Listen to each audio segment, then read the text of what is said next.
என்பது நம்முடைய மூதாதையர்கள் நமக்கு அளித்த நன்கொடை. அவற்றை நாம் முறையாக பயன்படுத்தினால் நோய் இல்லாமல் பல ஆண்டுகள் வாழலாம் என்கிறார் டாக்டர் கௌதமன் அவர்கள். நிகழ்ச்சியில் அடுத்த பகுதியாக வரவேற்பது பல்லாண்டு வாழ்ந்திட. அன்பான கலைஞர் தொலைக்காட்சி நேயர்களுக்கு என்னுடைய இனிமையான காலை வணக்கங்கள். இன்றைக்கி நம்ம பார்க்கக்கூடிய தாவரத்துடைய பெயர் பல்வலி பூண்டு அப்படின்னு பேர். கிராமங்கள்லாம் பார்த்திங்கன்னா ரொம்ப அழகான சின்ன சின்ன மூக்குத்தி பூ மாதிரி இருக்கக்கூடிய மஞ்சள் நிறமான பூக்களை கொண்டு ஈட்டி வடிவமான இலைகளை கொண்டு வளரக்கூடிய ஒரு செடி வகை தாவரம் அப்படின்னு சொல்லலாம். இந்த பல்வலி பூண்டுடைய பெயர் கேட்டாலே நமக்கு தெரியுது இல்லையா? பற்கள் சம்பந்தப்பட்ட எந்த உபாதைகளாக இருந்தாலும், பற்கள் சொத்தை, பல் கூச்சம் சம்பந்தப்பட்ட எந்த பிரச்சனைகளாக இருந்தாலும் இந்த பல்வலி பூண்டுடைய இலைகளை எடுத்து நல்லா மைய அரைத்து அதை கொண்டு பல் வளர்க்குகின்ற ஒரு சிகிச்சை செய்தாலே அது மறைந்து போகிறத நம்ம பார்க்கலாம். இன்றைக்கு எல்லாருமே பார்த்திங்கன்னா அந்த டூத் கேவிட்டி அப்படின்னு சொல்லக்கூடிய ஒரு பிரச்சனையில் அவதிப்படுறதை பார்க்குறோம். குழந்தைகள் கூட பார்த்திங்கன்னா இன்றைக்கு பல் சம்பந்தப்பட்ட நோய்களால் பாதிக்கப்படுறதை பார்க்குறோம். கலரான விளம்பரங்கள், கலரான பேஸ்ட்டுகள் கொண்டு நம்ம பற்களை விளக்கும்போது கூட பற்கள் சம்பந்தப்பட்ட ஈறுகள் சம்பந்தப்பட்ட நோய்களிலிருந்து நமக்கு விடுதலை கிடைக்கிறதா அப்படின்னு கேட்டிங்கன்னா இல்லை அப்படிங்கிறது தான் இன்றைக்கு நிதர்சனமான உண்மை. அதைவிட மோசம் என்னென்னா, பல் நோய்களுடைய தாக்கம் இன்றைக்கு நாளுக்கு நாள் மிக பெரியதாகி கொண்டு போகிறது அப்படிங்கிறது தான் அர்த்தம். பெரும்பாலும் இன்றைக்கு நாம் செய்யக்கூடிய இன்னொரு தவறு என்னன்னு பார்த்தீங்கன்னா, அந்த பேஸ்ட் வாங்குகிறோம். அதை வாங்கும்போது அதற்கு பின்னாடி பார்த்திங்கன்னா பச்சை நிறத்தில், சிவப்பு நிறத்தில், ஊதா நிறத்தில், மஞ்சள் நிறத்தில் கோடுகள் இருக்கிறத பார்க்குறோம். அந்த கோடுகளுடைய அர்த்தம் என்ன அப்படின்னு கேட்டிங்கன்னா, எந்த அளவுக்கு உடலுக்கு பாதிப்பு ஏற்படுத்தக்கூடிய கெமிக்கல்ஸ் அதில் கலந்துருக்காங்க அப்படிங்கிற குறிப்பு தான் அது.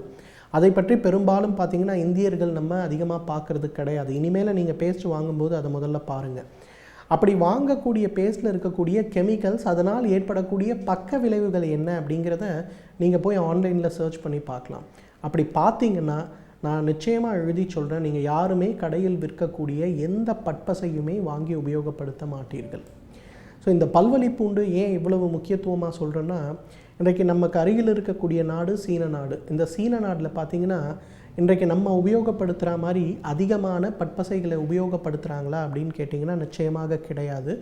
அதுவும் அவர்களுடைய முக்கியமான ஸ்டேப்பிள் ஃபுட்டே என்னன்னு கேட்டிங்கன்னா பன்றியுடைய மாமிசம் தான். நம்ம ஊரில் எப்படி உருளைக்கிழங்கும் வெங்காயமும் தக்காளியும் நமக்கு முக்கியமாக உணவாக இருக்கிறதோ, அந்த மாதிரி பன்றியுடைய மாமிசத்தை தான் அவங்க முக்கியமான உணவாக சாப்பிட்றாங்க. அப்படின்னா அவர்களுடைய பற்கள் எவ்வளவு வலுவாக இருக்க வேண்டும், அதே போல் அந்த பற்கள் எவ்வளவு வேகமாக பாதிப்படைய வேண்டும் அப்படின்னு பாருங்கள். ஆனாலும் உலகத்திலேயே பல் சம்பந்தப்பட்ட நோய்கள், ஈறுகள் சம்பந்தப்பட்ட நோய்கள் குறைவாக இருக்கக்கூடிய ஒரு நாடு எதுன்னு கேட்டிங்கன்னா சீன நாடு தான். அதற்கு காரணம் என்ன அப்படின்னு கேட்டிங்கன்னா, இந்த பல்வலி பூண்டு அப்படிங்கிறது நம்மளுடைய இந்தியாவுக்கு மட்டுமல்ல, சீனா, மலேசியா, சிங்கப்பூர், அதே போல் நேபாளம், இந்த நாடுகளில் திபெத்திலலாம் பார்த்திங்கன்னா இந்த பல்வலி பூண்டு மிக அதிகமாக இருப்பதை நம்ம பார்க்க முடியும். பல்வலி பூண்டுடைய இன்னொரு ஸ்பீஷீஸ் அங்கே அதிகமாக இருக்கிறத நம்ம பார்க்குறோம். அவங்கெல்லாம் என்ன பண்ணுறாங்கன்னா, அந்த பல்வலி பூண்டை முழுசாக எடுத்து உலர வைத்து நல்லா அரைத்து அதிலிருந்து கிடைக்கக்கூடிய அந்த ஒரு சூரணத்தை ப்ரஷ் கொண்டு கூட கிடையாது, கைகளை கொண்டு பல் வளர்க்கக்கூடிய ஒரு வழக்கம் இன்றும் அங்கு இருந்து வரக்கூடிய ஒரு வழக்கம். நம்ம என்ன பண்ணுறோம், நாகரிகத்துக்காக என்ன பண்ணுறோம், இன்றைக்கி விதவிதமான ப்ரஷ்களை வாங்கி பல் வளர்க்குறோம். அந்த பல் வளர்க்கும் போது அந்த ப்ரஷ்கள் நமக்கு பல் இடுக்குகளுக்கு இடையே போகிற மாதிரி காட்டுறாங்க. பட் அந்த மாதிரி போகுதா தெரியாது. ஈறுகளுக்கு மேலே அந்த ப்ரஷ்ஷை வச்சு நம்ம பல் வளர்க்குறோமா? கிடையாது. அப்போ பற்கள், ஈறுகள் சம்பந்தப்பட்ட வியாதிகள் நமக்கு தீரத்தானே செய்யும். ஸோ இந்த பல்வலி பூண்டுடைய மிக முக்கியமான ஒரு குணமே இதை நல்லா உலர வைத்து அல்லது எரித்து சாம்பலாக்கி, அந்த சாம்பலை ஒரு 5 கிராம் அளவுக்கு எடுத்து நல்லா உள்ளங்கையில் அதை வைத்து ஆள்காட்டி விரல்னு சொல்லக்கூடிய அந்த விரல்களை எடுத்து நன்றாக பற்களுக்கு மேலே இருக்கக்கூடிய ஈறுகள், வாயின் உட்புறம், நாக்குக்கு கீழ்ப்புறம், உள்நாக்கு வரை அதை நன்றாக தடவி ஒரு 5 நிமிடம் நீங்கள் விட்டுருங்க. அதன் பிறகு பார்த்துங்க, வாயிலிருந்து நிறைய எச்சியாக ஊறிக்கொண்டிருப்பதை நம்ம பார்க்கலாம் அடுத்த 10 நிமிடத்திற்கு. அந்த மாதிரி எச்சி ஊறும்போது பார்த்திங்கன்னா பிசுன்னு தொட்டாலே அருவருப்பு ஏற்படுத்தக்கூடிய எச்சி நமக்கு வருவதை பார்க்கலாம். ஒரு முறை அதெல்லாம் வந்த பிறகு நீங்கள் வெந்நீர் வைத்து வாயை கொப்பளித்து விடுங்க. இதை ஒரு 3 மாதம் உபயோகப்படுத்தி பாருங்கள். அதன் பிறகு நீங்கள் உங்கள் பற்கள் சம்மந்தப்பட்ட ஒரு டாக்டர்கிட்ட போய் உங்கள் பல்லை செக் பண்ணி பாருங்கள். நிச்சயமாக அவங்க சொல்லுவாங்க உங்களுக்கு எந்த விதமான பல் சம்மந்தப்பட்ட பிரச்சனையுமே இல்லை அப்படின்னு. இதை இன்றைக்கு குழந்தைகளுக்கு நம்ம கொடுக்க வேண்டிய ஒரு தேவை இருக்கிறது. பார்த்திங்கன்னா அட்லீஸ்ட் ஒரு 50 வயதுக்கு மேற்பட்டவர்கள்லாம் பார்த்திங்கன்னா அந்த காலத்தில் பழைய பட்பொடிகளை உபயோகப்படுத்திய ஒரு வழக்கம் இருக்கும். ஆனால் இன்றைய குழந்தைகள்லாம் பார்த்திங்கன்னா அவங்க வளருகின்ற காலத்திலிருந்தே உபயோகப்படுத்தக்கூடிய பற்பசைகள் அவர்களுக்கு கடுமையான பல் சம்பந்தப்பட்ட ஈறுகள் சம்பந்தப்பட்ட வியாதிகளை உண்டாக்கக்கூடியதாக இருக்கிறது. நம்மளுடைய ஆயுர்வேத மருத்துவத்தின்படி பார்த்திங்கன்னா வருமுன் காப்பதே சாலச் சிறந்தது. அப்படிங்கிறதுனால தான் நம்மளுடைய பாரம்பரிய மருத்துவத்தில் பெரும்பாலும் சொல்லக்கூடிய மூலிகைகள், சொல்லக்கூடிய கீரைகள் எல்லாமே நோய் வராமல் தடுப்பதற்கான முறையை தான் பெரும்பாலும் சொல்லியிருக்காங்க. அதையும் மீறி நோய் வரும்போது அதற்குள்ளேயே சிகிச்சை நமக்கு இருக்குது. ஆனால் வாய் சம்பந்தப்பட்ட பல் சம்பந்தப்பட்ட நோய்கள் இன்றைக்கு வராமல் தடுக்க வேண்டுமானால் இந்த பல்வலி கீரையிலிருந்து அல்லது பல்வலி செடியிலிருந்து எடுக்கக்கூடிய அந்த ஒரு சாம்பலை கொண்டு பல் வளர்க்க வேண்டிய ஒரு தேவை மிக மிக அதிகமாக உள்ளது. இரண்டாவது, இன்றைக்கு நிறைய பேருக்கு பார்த்திங்கன்னா சர்க்கரை நோய் இருக்கிறது. சர்க்கரை நோய் இருப்பவர்கள் வழக்கமாக இனிப்பு சுவை இருக்கக்கூடிய எந்த பற்பசையை உபயோகப்படுத்தினாலும் அவங்களுடைய ஈறுகள் எல்லாம் செல்லரிப்பது போல அரித்து போயிருக்கிறத நம்ம பார்க்கலாம். பெரும்பாலான நீரிழிவு நோயாளிகள் பல்வலியின் டாக்டர்கிட்ட போகும்போது அந்த பல் மருத்துவர் சொல்லக்கூடிய முதல் விஷயம் என்ன? உங்களுடைய ஈறுகள் பலவீனமாக இருக்குது, அந்த ஈறுகளுக்கு அறுவை சிகிச்சை செய்யணும், அல்லது நாங்கள் ஒன்றுமே பண்ண முடியாது, இந்த பற்கள் எடுத்து தான் தீரணும் அப்படின்னு சொல்லுவாங்க. அந்த மாதிரி நீரிழிவு நோயாளிகள் ஏதோ விதியின் பயனாக நமக்கு நீரிழிவு நோய் வந்துவிட்டால் கூட அந்த பற்பசையிலிருந்து வரக்கூடிய பாதிப்புகளை தடுத்து ஈறுகளை பலமாக வைத்து கொள்வதற்கு இந்த பல்வலி பூண்டு ஒரு மிகச்சிறந்த மருந்து. பொதுவாக அந்த மாதிரி ஈறு பலவீனம் இருப்பவர்கள், பல் கூச்சம் இருப்பவர்கள்லாம் என்ன பண்ணலான்னா, ஒரு 100 மில்லி தண்ணீர் எடுத்து இந்த பல்வலி பூண்டுடைய இலைகளை ஒரு 10 கிராம் அதில் போட்டு நன்றாக கொதித்து ஒரு 50 மில்லியாக குறைத்து விட வேண்டும். அப்புறம் வடிகட்டி எடுக்கக்கூடிய அந்த ஒரு கஷாயத்தை வாய் முழுவதும் நிரப்பி அசைக்காமல் ஒரு 10 நிமிடம் வைத்து அதன் பிறகு அதை உமிழ்ந்து விட வேண்டும். இதற்கு கவலம் சொல்லக்கூடிய ஒரு ட்ரீட்மெண்ட் இதோட பேர். இதை செய்யும் போது பார்த்திங்கன்னா ஒரு வார காலத்திலேயே பற்களிலிருந்து உதிர்கின்ற அந்த இரத்த கசிவு நிற்கிறத நம்ம பார்க்க முடியும். ஒரு மாதம் ஆகும்போது பார்த்திங்கன்னா ஈறுகளில் நல்ல பலம் கிடைக்கிறத பார்க்க முடியும். ஒரு 3 மாத காலம் நீங்கள் உபயோகப்படுத்திய பிறகு பார்த்திங்கன்னா எந்த பிரச்சனையுமே இல்லாத பற்களும் ஈறுகளும் இருக்கிறத நம்ம பார்க்கலாம். எனவே நேயர்களே, இந்த பல்வலி பூண்டு அப்படிங்கிறது பற்கள் சம்பந்தப்பட்ட ஈறுகள் சம்பந்தப்பட்ட வியாதிகளை வராமல் தடுக்கக்கூடிய ஒரு மிகச்சிறந்த அருமருந்து. வராமல் தடுக்க முடியும். அந்த பற்பசையாக நம்ம உபயோகப்படுத்தினாலே போதும். இதை உள்ளுக்கு ஒன்றும் சாப்பிடணும்னு அவசியமே கிடையாது. ஸோ இதை தகுந்த மருத்துவ ஆலோசனையின் பேரில் சரியான முறைப்படி உபயோகப்படுத்தி வந்தோமேயானால் நம்மாலும் பல்லாண்டு காலம் ஆரோக்கியமாக வாழ்ந்திட முடியும். சமூகத்தில் நடக்கும் நல்ல செயல்களையும் தீய செயல்களையும் நம்மிடையே சொல்லி அவற்றை நாம் எவ்வாறு கையாள வேண்டும் என்பதை பற்றி நம்மிடையே பகிர்ந்து கொள்ள வந்திருக்கிறார் எழுத்தாளர் மனுஷபுத்திரன் அவர்கள்.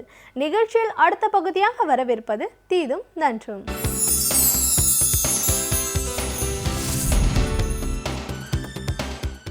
வணக்கம் நண்பர்களே, இன்னும் ஒரு இனிய காலை பொழுதில் தீதும் நன்றும் நிகழ்ச்சியில் உங்களை சந்திப்பதில் மிக்க மகிழ்ச்சி அடைகிறேன்.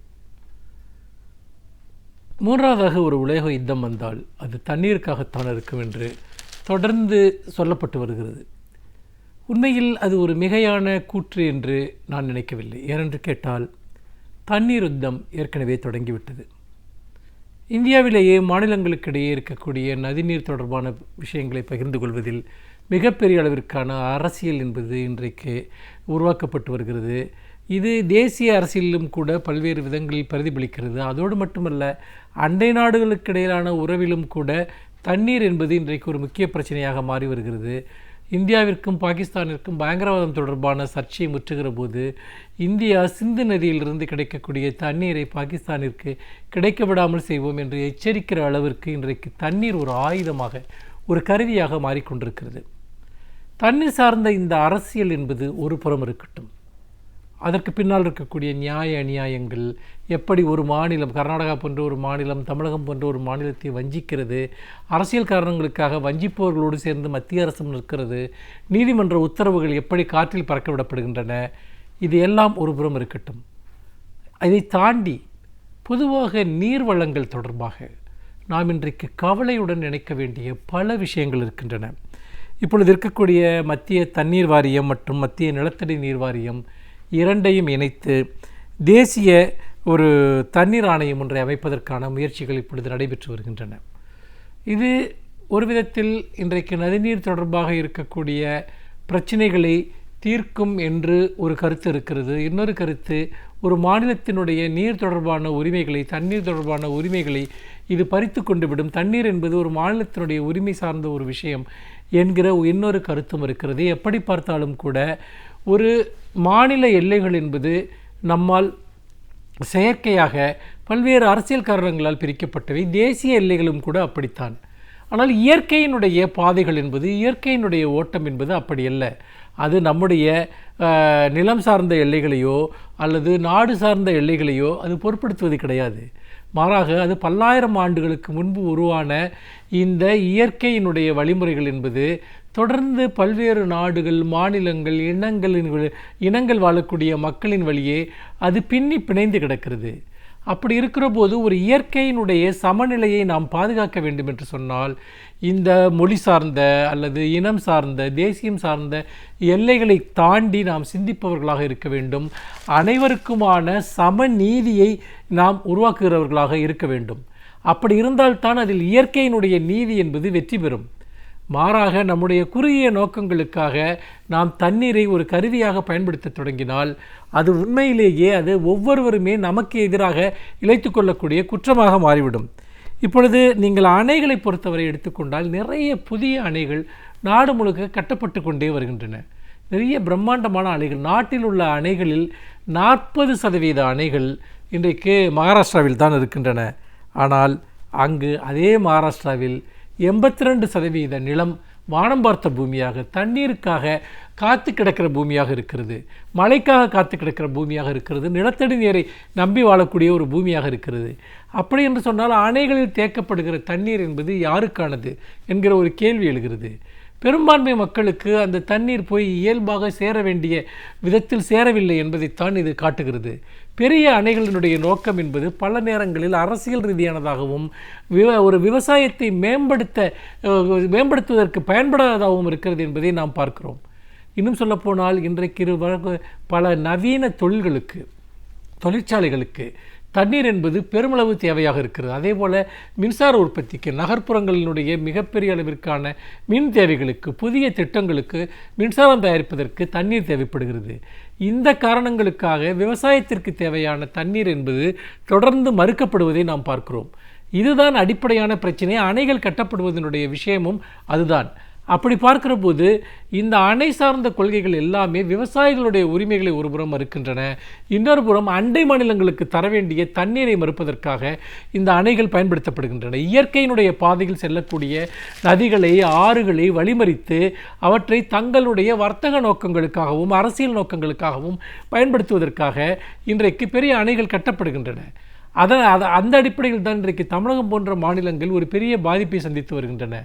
அது கேரளாவாக இருக்கட்டும், ஆந்திராவாக இருக்கட்டும், அல்லது கர்நாடகாவாக இருக்கட்டும், அவர்கள் கட்டக்கூடிய புதிய அணைகள் அல்லது ஏற்கனவே இருக்கக்கூடிய அணைகளில் அவர்கள் தேக்கி வைத்துக் கொள்ளக்கூடிய தண்ணீர் என்பது அது பல்வேறு வர்த்தக நடவடிக்கைகளுக்காக அவர்களுக்கு தேவைப்படுகிறதே ஒழிய இயற்கை உரிமைகளுக்காக, இயற்கை சார்ந்த ஒரு நீர் பங்கீட்டிற்காக அது பயன்படவில்லை என்பதை நாம் பார்க்கிறோம்.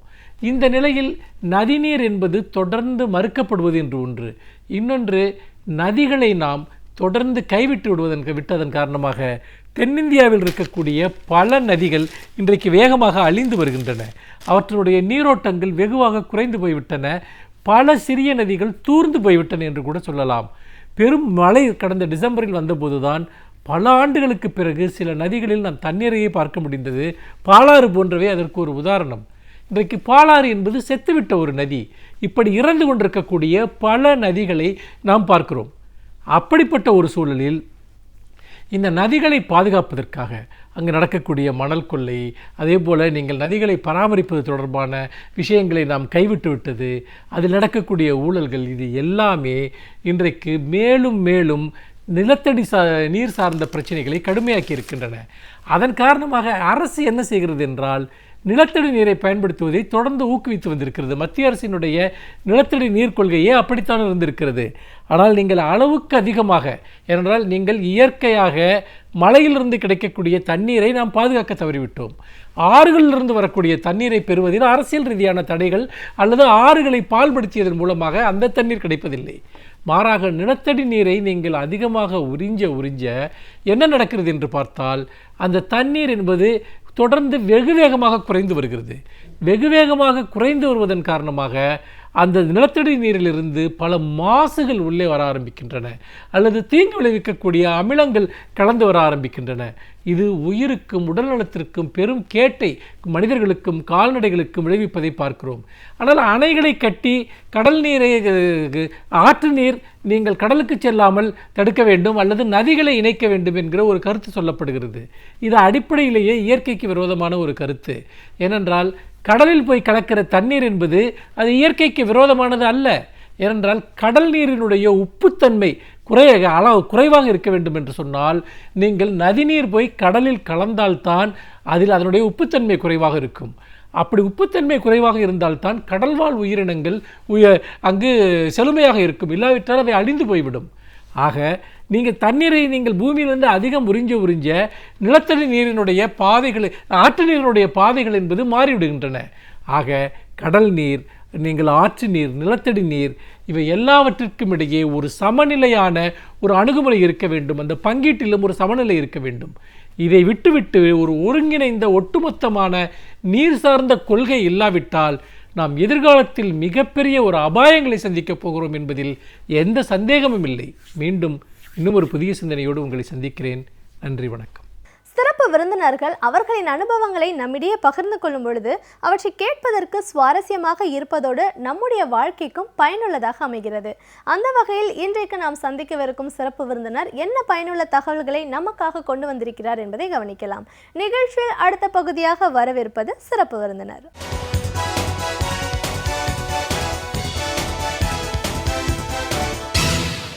வணக்கம் நேயர்களே, விடியலேவா நிகழ்ச்சியின் சிறப்பு விருந்தினருக்கான நேரம் இது. இன்றைய சிறப்பு விருந்தினர் கட்டடக்கலை வல்லுநர் திரு வி. இளஞ்செழியன். ஒரு கட்டடக்கலை வல்லுநரா கட்டிடம் அப்படிங்கிறது என்ன, இதை கட்டுறதுக்கு முன்னாடி நம்ம என்னென்ன மாதிரியான விஷயங்கள் எல்லாம் கவனத்தில் எடுத்துக்கணும், ஒரு பில்டிங் அப்படின்னு சொல்லும்போது இது எத்தனை வகைப்படுது, ஒன்றுத்துக்கும் எந்த மாதிரியான ஒரு மாறுபாடுகள் இருக்குது, இன்னைக்கு இருக்கிற டெக்னாலஜி என்ன சொல்லுது, இப்படி பல விஷயங்களை கருத்துக்களை நம்ம அவர்கிட்ட கேட்டு தெரிஞ்சுக்கலாம். வணக்கம் சார். வணக்கம் மேடம். ஒரு கட்டிடக்கலை வல்லுநராக முதல்ல எங்கள் நிகழ்ச்சிக்கு உங்களை நாங்கள் வரவேற்கிறோம் சார். ஒரு கட்டிடக்கலை வல்லுநர் அப்படின்னு சொல்லும்போது நீங்கள் ஒரு வடிவமைப்பு ஆலோசகராகவும் இருக்கிறீங்க, ஒரு இந்த துறை சார்ந்த ஒரு பொறியாளராகவும் உங்கள் பணியை தொடர்ந்து செஞ்சிட்ருக்கீங்க. அப்படின்னும் போது ஒரு கட்டிடம் கட்டணும் அப்படின்னும் போது அதில் எவ்வளோ விஷயங்கள் இருக்குது, எத்தனை பேர் வேலை செய்கிறாங்க, எந்த மாதிரியான ஒரு பொருட்களை உபயோகப்படுத்திக்கிறாங்க, எவ்வளோ நாட்கள் ஒரு கட்டிடம் நமக்கு இருக்கும், அதில் குறைபாடுகள் இருந்தால் அது சேதாரமாகறதுக்கான வாய்ப்புகள் எப்படி இருக்குது, இன்னைக்கு இருக்கிற நவீனத்துவம் மூலமாக அந்த டெக்னாலஜியை நம்ம எந்த அளவுக்கு இந்த கட்டிட வடிவமைப்பு துறையில் நம்ம யூஸ் பண்ணலாம், இது சார்ந்த பல விஷயங்களை கருத்துக்களை எங்களோட நீங்கள் இன்னைக்கு முழுமையாக பகிர்ந்துக்கணும் சார். முதல்ல ஒரு வடிவமைப்பு பொறியாளர் வல்லுநர் அப்படிங்கிற முறையில் கட்டிடம் அப்படிங்கிறது என்ன சார்? ஜென்ரலாக கட்டிடம் என்று பார்க்கும்போது, உதாரணத்திற்கு கட்டிடம்னு வரும்போது ஒரு வால் ரூஃப் இருக்கிறத கட்டிடம்னு சொல்கிறோம். அந்த கட்டிடம்னு பார்க்கும்போது சிவில் இன்ஜினியரிங் பொறுத்த வரைக்கும் ஃபவுண்டேஷன், வால்ஸு, காலம், ரூஃபு, ஃப்ளோர், இதெல்லாம் வேரியஸ் காம்பனன்ட்ஸு. இப்போ டிஃப்ரெண்ட் டைப் ஆஃப் ஃப்ளோரிங்கும் வந்துடுச்சு. அதில் டோர்ஸு, விண்டோஸு, ஸ்டேர் கேஸு, அதே மாதிரி லிஃப்ட்ஸு, இதெல்லாம் ப்ரொவைட் பண்ணி கட்டிடம் கட்டுறோம். இந்த கட்டிடம் கட்டுறதில் பல வகையான குரூப்பிங் வசதிக்காக பண்ணிக்கலாம். இப்போ பார்த்திங்கன்னா ஜென்ரலாக பில்டிங்னு குரூப் பண்ணும்போது எஜுகேஷனல் பில்டிங், அதாவது படிப்பு சம்மந்தப்பட்ட, அதில் பார்க்கும்போது ஸ்கூல்ஸு, காலேஜஸ், லைப்ரரிஸ் அந்த மாதிரி வந்துடும். அப்புறம் பார்த்திங்கன்னா ஹெல்த் பில்டிங்னு பார்க்கும்போது ஹாஸ்பிட்டல், சானிட்டோரியம், இது மாதிரி நர்சிங் ஹோம், இந்த மாதிரி பில்டிங் வந்துடும். அப்புறம் பார்த்திங்கன்னா எஜுகேஷன் சொல்லிட்டேன். இண்டஸ்ட்ரியல் பில்டிங் அப்படின்னு பார்க்கும்போது ஃபேக்ட்ரிஸ்,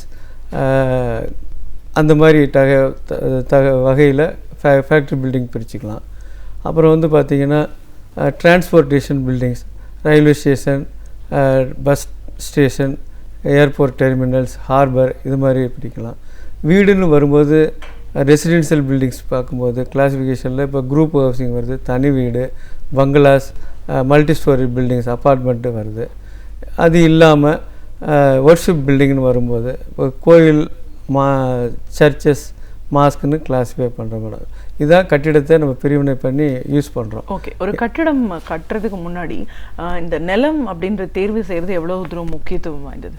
இப்போ ஜென்ரலாக நிலம்னா வீடுக்கு வச்சு சொல்கிறேன்ல, ஒரு இடத்த வந்து நம்ம சூஸ் பண்ணி வீடு கட்ட போகிறோம் அப்படின்னா நிச்சயமாக நம்ம ஒரு 50 வருஷம் 100 வருஷம் அந்த இடத்துல இருக்கோம்னு நினச்சி தான் நம்ம பண்ணணும். இடத்துல வந்து மெயினாக தண்ணி, குடிநீர் கிடைக்கிறதுக்கு வாய்ப்பு இருக்கான்னு பார்க்கணும். அந்த காலத்துலலாம் குடிநீருக்கு நம்ம அலைஞ்சதே இல்லை. இப்போ குடிநீரே ரொம்ப தட்டுப்பாடாக இருக்குது. அது இல்லாமல் எந்த ஆழத்தில் கிடைக்குது, மேற்கொண்டு அந்த தண்ணீர் வந்து சர்ப்ளஸாக நம்ம உபயோகத்திற்கும், அதாவது குடிநீருக்கு மட்டும் இல்லாமல் மற்ற உபயோகத்திற்கு நம்ம டிஷ்வாஷ் பண்ணுறது, அந்த மாதிரி தினமும் நம்மளோட யூசேஜுக்கு பயன்படுற அளவுக்கு குவான்டிட்டி தண்ணி கிடைக்கணும். அதில் உப்பு தண்ணியாக இருந்தால் மேக்ஸிமம் அந்த இடத்த சூஸ் பண்ணுறது நல்லா இருக்காது. இது வந்து முதல்ல முக்கியமான ஒரு பிரதான பாயிண்ட்டு. தண்ணி வீட்டுக்கு தண்ணி ரொம்ப அவசியம். இப்போ வீடை வச்சு சொல்லும்போது ஒரு இடத்த தேர்வு பண்ணும்போது பக்கத்தில் வந்து அந்த சுடுகாடு ஜென்ரலாக இருக்கக்கூடாது. அதே மாதிரி பரியல் கிரவுண்ட் இருக்கக்கூடாது. டவர் லைன், அந்த எக்ஸ்ட்ரா ஹை டென்ஷன் லைன் போகவே கூடாது. போனால் நம்ம சில பேர் பார்க்காம வாங்கிடுவாங்க, கஷ்டமாக போயிடும். அப்புறம் ரோடு வந்து மேக்ஸிமம் நல்லா ப்ராடாக இருக்கணும். அந்த மாதிரி அகலமான உள்ள லே அவுட்ஸில் வாங்குறது ரொம்ப நல்லது. அது மேற்கொண்டு இந்த நச்சுத்தன்மை, புகை வர மாதிரி இருக்கிற ஃபேக்ட்ரி பக்கத்துலேயோ, சில நேரத்தில் ரயில்வே ட்ராக் பக்கத்துலேயோ இதெல்லாம் இல்லாமல் இருக்கிறது நல்லது. ஏன்னா நமக்கு பின்னாடி குழந்தைங்கள்லாம் உருவாகி இருக்கும்போது விளையாட போச்சுன்னா சில நேரத்தில் அந்த ஆக்சிடெண்ட்டில் மாட்டிக்கிறதுக்கு வாய்ப்பு அதிகம். அது இல்லாமல் இந்த நீர்நிலை பகுதி, கேட்ச்மெண்ட் ஏரியா இல்லை வடிகால் பகுதியில் ஜென்ரலாக நம்ம வந்து டவுனுக்கு பக்கமாக இருக்குன்னு போய் வாங்கிட்டு அப்புறம் வந்து வெள்ளத்தில் மாட்டிக்கிறதுக்கு ஒரு வாய்ப்பு அதிகமாக போயிடும். அது ரொம்ப ரொம்ப முக்கியமான பாயிண்ட்டு. இது இல்லாமல் இப்போதைக்கு வந்து ஒரு சில இடத்துலலாம் இந்த தோல் ஃபேக்ட்ரிலாம் இருக்கும், இந்த கெமிக்கல் ஃபேக்ட்ரி, சாய ஃபேக்ட்ரிலாம் இருந்தால் நிச்சயம் அந்த தண்ணி வந்து அந்த சாயில் வாட்டரை கொஞ்சம் அதாவது சேதப்படுத்திடும். அந்த மாதிரி இல்லாத இடமா பார்த்து வாங்குறது கொஞ்சம் தூரமாக இருந்தாலும் அதுவே நல்லது மேடம். பில்டிங்கோட கட்டுறதுக்கு முன்னாடி வீடுன்னு வரும்போது கட்டாயம் இதெல்லாம் பார்த்து வாங்குறது ரொம்ப நல்லது இடத்தை பொறுத்த வரைக்கும். ஓகே, இந்த வடிவமைப்பு அமைப்பு அப்படின்னு வரும்போது இந்த ஸ்ட்ரக்சரல் டிசைன் அண்ட் அனாலிசிஸ் சொல்கிறோம்ல, ஸ்ட்ரக்சரல் அனாலிசிஸ் அப்படின்னா என்ன சார்? அனாலிசிஸ்ன்னு பார்க்கும்போது மேடம், இப்போ வந்து ஒரு ஸ்ட்ரக்சர் அப்படின்னு பார்க்கும்போது நம்மளுடைய பாடி மாதிரி தான். நமக்கு எப்படி போன் எப்படி நமக்கு இம்பார்ட்டண்ட்டாக இருக்கோ அதுவே தான் வச்சுங்களேன் ஸ்ட்ரக்சர்னு சொல்கிறோம். ஸ்ட்ரக்சருங்கிறது it is a combination of various members. ஒரு மல்டி ஸ்டோரி பில்டிங், ஒரு 4 ஸ்டோரி பில்டிங்கை எடுத்துக்கிட்டோம்னா அதில் வந்து கீழே வந்து சப்ஸ்ட்ரக்சர்னு சொல்கிறோம். ஃபவுண்டேஷனை வந்து சப்ஸ்ட்ரக்சர், தரைக்கு கீழே உள்ள ஸ்ட்ரக்சரை, தரைக்கு மேலே உள்ள அமைப்பு எல்லாத்தையும் சூப்பர் ஸ்ட்ரக்சர்னு சொல்கிறோம். தரைக்கு கீழே உள்ள பார்ட் ஃபவுண்டேஷன் பண்ணும்போது அதிலே வெவ்வேறு விதமான கிளாஸிஃபிகேஷன் இருக்குது, வெவ்வேறு டைப் ஆஃப் ஃபவுண்டேஷன் இருக்குது. அதை பார்க்கும்போது இப்போ சப்போஸ் நம்ம வீடை வந்து ஒரு கட்டிடத்தை ஒரு கமர்ஷியல் காம்ப்ளெக்ஸாகவோ அல்லது வீடுக்காகவோ அல்லது ஃபேக்ட்ரிக்காக யூஸ் பண்ண போகிறோம் அப்படின்னு வரும்போது அதனுடைய லோடெல்லாம் எந்த வகைக்கு நம்ம யூஸ் பண்ண போகிறோமோ அந்த டைப்புக்கு தகுந்த மாதிரி லோடை அப்ளை பண்ணி அந்த லோடை தகுந்த மாதிரி ஃபவுண்டேஷன் டோட்டல் லோடை அரைவ் பண்ணி ஃபவுண்டேஷன் டிசைன் பண்ணுவோம். ஃபவுண்டேஷன் பொறுத்த வரைக்கும் 4-5 விதமான ஃபவுண்டேஷன் இருக்குது. இப்போ ஸ்ட்ராப் ஃபவுண்டேஷனாக ஓப்பன் ஃபவுண்டேஷன், ஸ்ப்ரெட் ஃபவுண்டேஷன் சொல்லுவோம். அது ஓப்பன், அந்த காலத்துலலாம் கருங்கல்லே போட்டு கட்டுறது. அப்புறம் வந்து கொஞ்சம் மண்ணோடைய தரம் வந்து கொஞ்சம் கம்மியாக இருக்குது, ரொம்ப ஆழத்தில் தான் கிடைக்கிது, ஸ்ட்ரென்த்து கிடைக்குதுன்னா பைல் ஃபவுண்டேஷன் போவோம். இப்போ மல்டி ஸ்டோரி பில்டிங்லாம் பார்த்திங்கன்னா இப்போ சென்னையை எடுத்துக்கிட்டால் கூட அங்கெல்லாம் பில்லர் போட்டுகிட்டே போவாங்க, அப்புறம் பில்டிங் பண்ணுவோம். அது ஃப்ரேம்டு ஸ்ட்ரக்சர்னு பேர். அதில் வந்து பில்லர் காலம்னு சொல்லுவோம். அதுக்கு வந்து ஃபுட்டிங், தனித்தனி ஃபுட்டிங் போடுவோம், இல்லை கம்பைன்டு ஃபுட்டிங் சேர்த்து போடுவோம். இதில் இது மீறி சில இடத்துல வந்து மேட் ஃபவுண்டேஷன், எப்படி நம்ம மேட் விரிக்கிறோமோ என்டையர் பில்டிங் அகலத்துக்குமே ஃபவுண்டேஷன் போட்டு பண்ணுவாங்க. That is called mat foundation. இது வந்து இந்த டைப் எல்லாமே கீழே கட்டிடம் கட்ட போகிற இடத்தினுடைய சாயில் எப்படி இருக்கோ அந்த ஸ்ட்ரென்த்தை பொறுத்து. அதுக்கு என்ன சொல்லுவோன்னா நாங்கள் டெக்னிக்கலாக சேஃப் பேரிங் கெப்பாசிட்டின்னு சொல்லுவோம். அந்த மண்ணின் தன்மையை பொறுத்து அதனுடைய ஸ்ட்ரென்த்தை பொறுத்து என்ன டைப் ஆஃப் ஃபவுண்டேஷன் போடணும் அப்படிங்கிறத as a structural engineer foundation consultant சொல்லுவாங்க. அதன் பிரகாரம் பண்ணுவோம். மேலே வரும்போது சூப்பர் ஸ்ட்ரக்சர் டிசைன் பண்ணும்போது இந்த அனாலிசிஸ் அப்படின்னா பார்க்கும்போது, அனாலிசிஸ்னால் நம்ம எக்ஸ்டர்னலாக என்னென்ன லோடு அப்ளை பண்ணுறோம். ஸோ அதை லோடை பொறுத்த வரைக்கும் டெட் லோட், லைவ் லோட், அது மாதிரி ஸ்டாட்டிக் லோட், சில இடத்துல மிஷினரி வச்சா மிஷினரியோட லோடு இதெல்லாம் அப்ளை பண்ணி அரைவ் பண்ணுவோம். இந்த ஸ்டாட்டிக் லோட், டைனமிக் லோடு இப்போ வந்து ஜென்ரலாக இப்போ 4 ஸ்டோரி 5 ஸ்டோரி விண்ட் லோடு கூட அப்ளை பண்ணுவோம். சில இடத்துல விண்ட் அதிகமாக இருக்கும். இன்னும் சில இடத்துல பார்த்திங்கன்னா அந்த சீஸ்மிக் லோடு, அந்த பூகம்பம்னு சொல்கிறோம் இல்லைங்களா, அதுக்கெல்லாம் வந்து ரெசிஸ்ட் பண்ணுற அளவுக்கு அந்த லோடை அரைவ் பண்ணி பண்ணணும். அதில் இப்போ அனாலிசிஸ்னு வரும்போது எவ்வளோ லோடு அரைவ் பண்ண ஒரு மாடல் ஃப்ரேம் டிசைன் பண்ணி அதில் லோடை அப்ளை பண்ணுறோம். அது எவ்வளோ தூரம் லோடுக்கு எடுத்துக்கிட்டு அது வளையாமோ இல்லை பெண்டாகாமல் இருக்கும் அப்படிங்கிறத அனாலிசிஸ் பண்ணுவோம். அதான் அனாலிசிஸ் பார்ட்டு. டிசைன் பார்ட்டுன்னு வரும்போது டிசைனுக்கும் அனாலிசிஸுக்கும் உள்ள வித்தியாசம் என்னாங்கன்னா, அதை எவ்வளோ ஃபோர்ஸ் ஆக்ட் பண்ணும், எந்த விதமான ரிசல்ட்டிங் ஃபோர்ஸ் எப்படி இருக்கும், அதை வித்ஸ்டாண்ட் பண்ணும் அப்படிங்கிறது அனாலிசிஸ். டிசைன் வரும்போது அதுக்கு என்ன சைஸ் ஆஃப் மெம்பர் ப்ரொவைட் பண்ணணும், என்ன மெட்டீரியல் யூஸ் பண்ணுறோம். இப்போ ஜென்ரலாக நம்ம வந்து கான்கிரீட்னு வரும்போது கான்கிரீட் இஸ் காம்பினேஷன் ஆஃப் அந்த கான்கிரீட் மிக்சர் ப்ளஸ் ஸ்டீல், இதுதான் 2 தான் வச்சு பண்ணுறோம். அது ஸ்டீல் எவ்வளோ ரீஎன்ஃபோர்ஸ்மெண்ட் போடணும், அது என்ன சைஸ் பண்ணுறோம். அதேமாதிரி இது வந்து வெர்டிக்கல் மெம்பர் வந்து காலம்னு சொல்லுவோம், பில்லர்மாங்க. ஹரிசாண்டல் மெம்பர் வந்து பீமு, அப்புறம் ஸ்லாப், ரூப் ஸ்லாபு. இது எல்லாத்துக்கும் மெம்பர் சைஸு, அதனுடைய அதாவது திக்னஸ்ஸு ப்ளஸ் ரீஎன்ஃபோர்ஸ்மெண்ட்டு 2 கண்டுபிடிச்சிட்டோம். அதாவது சைஸு, அப்புறம் ரீஎன்ஃபோர்ஸ்மெண்ட்டு, மெட்டீரியல் யூஸ் பண்ணுறதை பொறுத்து, அது இல்லாமல் கனெக்ஷன் டீட்டெயிலும் எப்படி நம்ம பொறுத்துறோம். இந்த போன் அண்ட் ஜாயினுங்கிற மாதிரி காலம், பீம் ஜங்ஷன், ஃபவுண்டேஷனில் எப்படி ப்ரொவைட் பண்ணுறங்கிறது ரொம்ப ரொம்ப முக்கியம் மேடம். அது வந்து அந்த லோடு அப்ளை பண்ணுறதை பொறுத்த வரைக்கும் நம்ம பியூரோ ஆஃப் இந்தியன் ஸ்டாண்டர்ட்ஸ், அது வந்து ஒரு அங்கம் நம்மளுடைய அங்கத்தில், இந்தியன் ஸ்டாண்டர்ட் கோர்ஸ்னு அப்படி ப்ரொவைட் பண்ணுறாங்க. அந்த இந்தியன் ஸ்டாண்டர்ட் கோர்ஸுங்கிறது அதன் பிரகாரம் தான் நம்ம வந்து லோடை எடுக்கணும். அது லோடு எடுக்கிறது as a civil engineer, structural engineering பார்ட்டில் IS 875 ஒரு கோடு இருக்குது. அந்த கோடு பார்த்திங்கன்னா டெட் லோடுக்குன்னு பார்ட் 1, லைவ் லோட் நம்ம என்ன விதத்துக்கு யூஸ் பண்ணுறோம். சப்போஸ் இது மாதிரி ஒரு கமர்ஷியலாக ஆக்டிவிட்டி யூஸ் பண்ணான்னா, school building college building use பண்ணால் எப்படி லோடு எடுக்கணும். அதே மாதிரி அந்த லைவ் லோடு ஸ்டாண்டர்ட்ஸு கிளாஸ் 2ம்பாங்க. அப்புறம் விண்டு லோடுக்குன்னு ஒரு பார்ட் 3, அப்புறம் ஸ்னோ லோடு அதுக்கும் இருக்குது. அது இல்லாமல் பார்ட் 5ங்கிறது இதனுடைய வேரியேஷன், அதாவது காம்பினேஷன் வந்து டெட் லோடு இருக்கும், லைவ் லோடு இருக்கும். Dead load, live load plus wind load act பண்ணலாம். Dead load, live load plus அந்த சீஸ்மிக் லோட், அதாவது அந்த எர்த்வாக் ரெசிஸ்டன்ட் லோட், இதுதான் வந்து அப்ளை பண்ணணும். கட்டாயமாக ஒரு சிவில் இன்ஜினியரிங் படிக்கும்போது நிச்சயமாக அனாலிசிஸ் பார்ட்டில் எல்லாருமே தரவாயிருவாங்க. பட் இந்த அப்ளிகேஷன் வந்து கொஞ்சம் ஈஸி, பட் அதை கான்சன்ட்ரேட் பண்ணால் எல்லாருமே தெரிஞ்சுக்கலாம். பெரிய கஷ்டமான இது இல்லை. அது அந்த பார்ட்டுக்கு போகும்போது நம்ம அதை அப்ளை பண்ணி IS கோடு பிரகாரம் அப்ளை பண்ணி போகணும். அதில் இந்த கோடெலாம் ரொம்ப ரொம்ப எசென்சியல், கட்டாயம் அதை ஃபாலோ பண்ணணும். கண்டிப்பாக சார். இப்போ நீங்கள் இந்த ஸ்ட்ரக்சரல் அனலைசிஸ் அண்ட் டிசைன் சொல்லும்போது நீங்கள் 2 பகுதியாக, சர்ஃபேஸ்க்கு மேலே இருக்கிறது ஒன்று, சூப்பர் ஸ்ட்ரக்சர், கீழே வந்து சப்ஸ்ட்ரக்சர் சொன்னீங்க. இந்த ஃபவுண்டேஷன் அப்படின்ற ஒரு விஷயம் ரொம்ப ரொம்ப முக்கியமான ஒரு பகுதியாக இருக்குது. இன்றைக்கி வந்து ரொம்ப ஸ்கை லிமிட் அப்பார்ட்மெண்ட்ஸ்லாம் நம்ம பார்க்குறோம் இந்த டெக்னாலஜியை யூஸ் பண்ணி. இப்போது ஒரு ஃபவுண்டேஷன் அப்படிங்கிறது சார், இப்போ 4 மாடி கட்டிடம் அப்படின்னாலும் இப்படி தான் இருக்கணுமா, ஒரு 15 மாடி கட்டிடம் அப்படின்னாலும் ஒரே ஃபவுண்டேஷன் தானா, இதில் எந்த மாதிரியான ஒரு கிளாசிஃபிகேஷன்? இல்லை மேடம், இப்போ ஒரு 15 மாடி, ஒரு சின்ன உதாரணமாக சொன்னாங்களே, யாருன்னா நம்ம வந்து இப்போது 4 பேரை தூக்குற அளவு கெப்பாசிட்டி இருக்குது. அப்போ 4 பேருக்கு ஒரு அப்ராக்சிமேட்டாக ஒரு 75 கிலோ வச்சா 300 கிலோ வரும். எனக்கு மேலே 4 பேரை தூக்குற மாதிரி என்னையும் சேர்த்தா ஒரு 375 கிலோ, அப்ராக்சிமேட்லி 400-500 kg வச்சுங்களேன். இதே 15 மாடின்னு வரும்போது நிச்சயமாக 100 கிலோ அதிகப்படும். அந்த கான்செப்ட் லோடை அரைவ் பண்ணிவிட்டு அந்த சாயில் ஸ்ட்ரென்த் சொன்னேன் இல்லைங்களா, SBC, சேஃப் பேரிங் கெப்பாசிட்டி, அதற்கு தகுந்த மாதிரி கட்டாயம் ஃபவுண்டேஷன் டெப்த்தோ அதில் மெம்பர் சைஸோ வேறுபடும். அது அந்த கன்சல்டன்ட்ட அந்த ஆலோசனை பெற்று அதுக்கு தகுந்த மாதிரி தான் ஃபவுண்டேஷன் போடணும். எல்லாத்துக்கும் ஒரே மாதிரி போடக்கூடாது, அது தவறாகிடும். அதே மாதிரி இப்போ என்ன டைப் ஆஃப் யூஸ் பண்ணுறோமோ அதெல்லாம் அவங்க எடுத்துருவாங்க, அதையும் வச்சு தான் போடணும். எல்லாத்துக்கும் ஒரே மாதிரி பண்ண முடியாது, அது தவறாகிடும். இப்போ ஒரு பில்டிங் இப்போ ஸ்கூலுக்குன்னு பண்ணுறதுன்னா ஸ்கூல் பர்பஸ் யூஸ் பண்ணலாம்.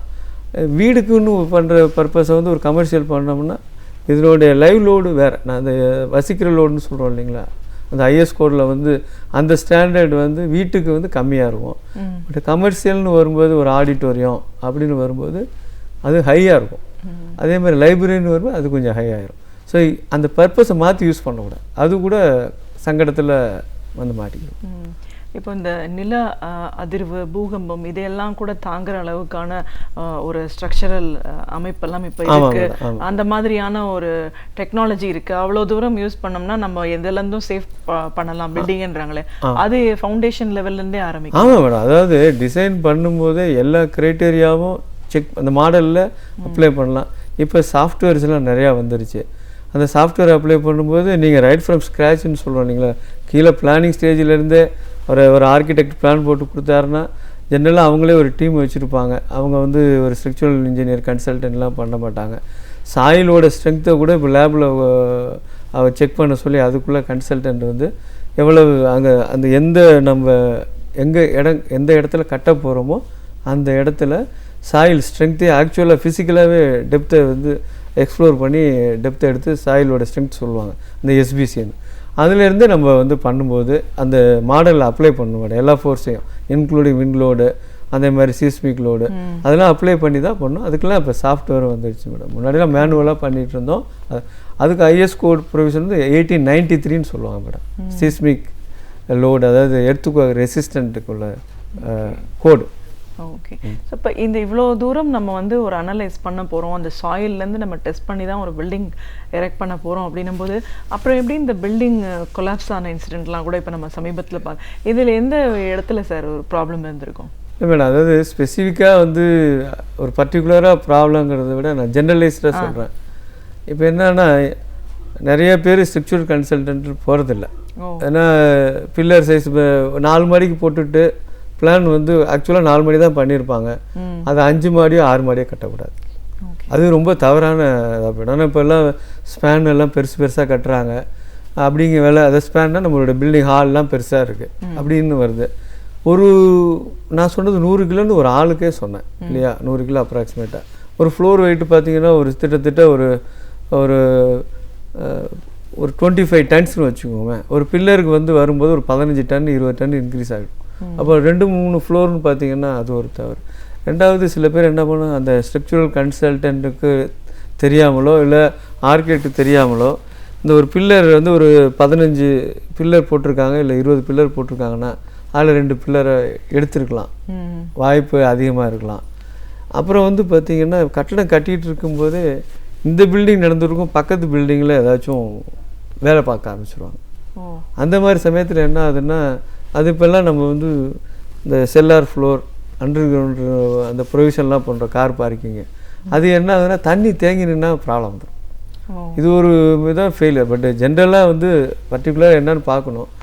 இது இல்லாமல் இந்த சில பேர் கான்ட்ராக்டர்லாம் இப்போ யாரும் பண்ணுறதுக்கு வாய்ப்பு இல்லை. மிக்ஸு டிசைன் கரெக்டாக இருக்கணும். இப்போல்லாம் ரிச் மிக்ஸ்லாம் வந்துருச்சு, அந்த மிக்ஸிலும் கரெக்டாக இருக்கணும். அதில் வந்து சிமெண்ட்டை மிச்சப்படுத்துகிறோம் அப்படின்னு போயிடக்கூடாது. ராடும் நல்ல ஹை ஸ்ட்ரென்த்து ஸ்டீல்னால் அந்த என்ன ஸ்ட்ரென்த்து ஸ்டீலுக்கு அவங்க டிசைன் கொடுத்துருக்காங்களோ அந்த ஸ்டீல் ஸ்ட்ரென்த்தை யூஸ் பண்ணணும், அந்த மிக்ஸை யூஸ் பண்ணணும் மேடம். இதில் ரொம்ப மெயின் வந்து நம்பர் ஆஃப் ஃப்ளோர்ஸை கூட்டிடுவாங்க, அதில் தான் தப்பு நடக்கும். இல்லைன்னா அந்த காலத்தை வந்து என்ன பண்ணியிருப்பாங்க, ஒரு 15-16 காலம் தேவைப்படுற இடத்துல டிசைனில் இருக்கும், நமக்கே தெரியாமல் 2 காலத்தை ரிமூவ் பண்ணிடுவாங்க. சில நேரத்தில் காலம் சைஸ் வந்து இப்போ ஜெனரலாக அந்த காலத்தில் அந்த பெரிய அரச மரம் ஆலமரம் மேலே சின்னதாக இருக்கும், வர வர பெருசாக இருக்கும். அந்த மாதிரி அந்த காலம் பில்லர் சைஸ் வந்து ஜென்ரலாக பெருசாக இருக்கும். இவங்க சைஸையும் ரெடியூஸ் பண்ணியிருப்பாங்க தெரியாமல். அதெல்லாம் வந்து ஒரு விதமான ஃபெயிலியருக்கு சான்சஸ் இருக்கும், வந்துடும், கஷ்டமாக போயிடும். அப்புறம் ஒன்றுமே பண்ண முடியாது. இப்போது இன்றைக்கி இருக்கிற டெக்னாலஜி பற்றி சொல்லுங்கள் சார். இந்த சிவில் இன்ஜினியரிங் இண்டஸ்ட்ரியை பொறுத்த வரைக்கும் டெக்னாலஜி எவ்வளோ பயனுள்ளதாக இருக்குது? இப்போ வந்து இப்போ எல்லாமே பிளானிங்கை பொறுத்த வரைக்கும் ஆட்டோ கேட் வந்துருச்சு மேடம். அதை நல்லா பண்ணிவிடுவாங்க, ஆர்கிடெக்ட்ஸ் நல்லா பண்ணுறாங்க. அவங்க கொடுத்த பிளான் பார்த்திங்கன்னா ரொம்ப அழகாக வடிவமைச்சு கொடுத்துருவாங்க. எங்களுடைய பார்ட்டு வந்து அந்த பில்டிங்கை நிறுத்துறது, அதாவது என்ன விதமான ஃபவுண்டேஷன் பண்ணுறோம், pillar size, column size, beam size, roof size, அதுக்கு சாஃப்ட்வேர் வந்து நிறையா வந்துருச்சு மேடம். சாஃப்ட்வேர்னு பார்த்தீங்கன்னா இப்போ ஒரு 15 மாடி கட்டடம் இப்போ நான் ஒரு 5 ஸ்டோரி பில்டிங் பண்ணுறோன்னா அதுக்கே வந்து ஏதோ ஒரு மெம்பர் சைஸை மாற்றுறோம். இல்லை நான் சொல்ல மாடலில் ஃபிசிக்கலாக இல்லை, பிஃபோர் எக்ஸிபிஷன் அந்த மாடல்லே சைஸை சில இடத்துல இந்த பீம் சைஸை கொஞ்சம் குறைச்சா என்ன மாற்றலாம் அப்படிங்கிற மாதிரிலாம் வரும். ஹைட் இடிக்காமல் இருக்கணும் அந்த மாதிரி வரும்போது இந்த மாடலில் அந்த ஒரு மெம்பரை மட்டும் சேஞ்ச் பண்ணி ரிசல்ட் எடுக்கலாம். சாஃப்ட்வேர் யூஸ் பண்ணால் கொஞ்சம் நமக்கு அட்வான்டேஜ், சீக்கிரம் அக்யூரஸியும் கிடைக்கும், டைம் ஈஸியாக மிச்சமாகும். இதில் வந்து என்னென்னா பலவிதமான சாஃப்ட்வேர் வந்துருச்சு. அதில் இப்போ நம்ம ஸ்பெசிஃபிக்காக சொல்ல போனால் ஸ்டாட் ப்ரோ, சாப், எக்ஸ்டீல் இருக்குது, அப்புறம் இ-டேப்ஸ் இருக்குது. இது மாதிரி பலவிதமான சாஃப்ட்வேர் இருக்குது. ஸ்டாட் ப்ரோ, சாப் நிறையா பேர் யூஸ் பண்ணுவாங்க மேடம், இ-டேப்ஸும் யூஸ் பண்ணுறாங்க. இதெல்லாம் வந்து ஒரு 15 மாடி 25 மாடி எதாக இருந்தாலும் பண்ணிடும், ஈஸியாக பண்ணிடும். அதில் ஒரு மெம்பரை வந்து சேஞ்ச் பண்ணி எடுக்கணும்னா கூட ரிசல்ட் எடுத்துடும். முன்னாடிலாம் அந்த காலத்தில் நம்ம டைப்பிங் பண்ணுற மாதிரி தான், ஒரு பேஜ் தப்பானாலும் ஒரு மிஸ்டேக் ஆனாலும் ஃபுல் டைப் பண்ணணும், அந்த மாதிரிலாம் இல்லை. இப்போ வந்து we can rectify it and we can analysis and get the result very soon. இப்போ இந்த மாடிஃபிகேஷன்ஸ் பற்றி சொன்னீங்களா, ஒரு ஸ்ட்ரக்சரல் டிசைன் பண்ணும்போது வேற வேணும்னா நம்ம பண்ணலாம். இப்போ ஒரு எக்ஸிகியூஷன் மாடலில் தான் பண்ணணும், மாடலில். ஆனால் ஒரு எக்ஸிகியூஷன் ஆரம்பிச்சதுக்கு அப்புறமா மாடிஃபை பண்ணலான்னா எந்த லெவலில் மாடிஃபை பண்ண முடியும்? இல்லை அலோடே இல்லையா? இல்லை மாடிஃபை பண்ணணும்னு ஒரு எண்ணம் வந்ததுன்னா நிச்சயமாக அந்த ஆர்கிடெக்ட் நாலேஜ் இல்லாமலும் அந்த ஸ்ட்ரக்சரல் இன்ஜினியர் நாலேஜ்லாம் பண்ணுறது அது தவறாக போயிடும். அவங்க சொன்னால் பண்ணணும், இல்லைன்னா அது பிரகாரம் தான் பண்ணணும். சின்ன சின்ன சேஞ்சஸ் தான் பண்ணலாம். அதுக்கும் அவங்க ரொம்ப யோசனை பண்ணி தான் டிசைனை மாற்றி கொடுப்பாங்க. அதாவது சின்ன ஸ்பேனுன்னு நினச்சி போவோம். அதனுடைய நம்ம ஃப்ரேம்டு ஸ்ட்ரக்சரில் மேடம் இப்போ நீங்கள் மெட்ராஸில் பார்த்துருப்பீங்க, சென்னையில் பார்த்துருப்பீங்க, பில்லராக போட்டுட்டு போவாங்க. ஒரு மெம்பர் ஃபெயிலியர் ஆனாவே அது ஒரு மெம்பர் இன்அடிக்குவேட் சைஸு அப்படின்னு வந்தால் கூட it leads to collapse of the entire structure. அதான் இதில் ஒரு பெரிய கஷ்டம். ஸ்பீடாக பண்ணிகிட்டே போவாங்க, அதில் ஏதாவது ஒரு மெம்பர் ஃபெயிலியர் ஆனால் அந்த ஃப்ரேம் ஸ்ட்ரக்சரில் ஒரு கஷ்டம் வந்துருப்பாங்க. அது ஒரு சங்கடம். அதில் மாடிஃபை நாட் அலவுட். அது கட்டாயம், அதாவது பண்ணணுன்னா அவங்க நாலேஜ் இல்லாமல் அவங்க சொல்லி செக் பண்ணிட்டு தான். அது ஸ்ட்ரக்சுரல் ஆல்ட்ரேஷன்ஸ் பிளான் பண்ணுறதில்ல, அதில் கொஞ்சம் கொஞ்சம் பண்ணிக்கிறாங்க, தப்பு இல்லை.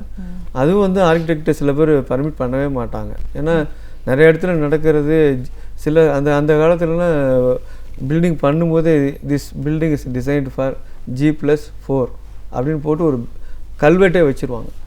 ஏன்னா இது நம்ம போயிடுவோம், ஒரு 5 வருஷம் கழிச்சு இன்னொருத்தர் அடுத்த ஜென்ரேஷன் வந்து பண்ணிடக்கூடாது, அடுத்த ஃப்ளோர் ஏற்றிடக்கூடாது. ஸோ அது ஒரு அதுக்கு அலோவபிள் லிமிட்டில் இருந்தால் பண்ணலாம், இல்லைன்னா ஜென்ரலாக பண்ணக்கூடாது. அதை ஃபிக்ஸ் பண்ணிடுவாங்க அந்த கல்வெட்டே. அந்த அது மாதிரி ஸ்டோன்லேயே வெட்டி வச்சுருவாங்க. இப்போ இந்த ஸ்ட்ரக்சரல் டிசைன் அண்ட் அனலைசிஸ் இந்த மாதிரியான ஒரு ட்ரைனிங் பயிற்சிகள்லாம் வந்து தனிப்பட்ட முறையில் யாராவது எடுத்துகிட்டு ஒரு அனலிஸ்ட்டாக வர முடியுமா? அதுக்கான வாய்ப்பு இருக்கா?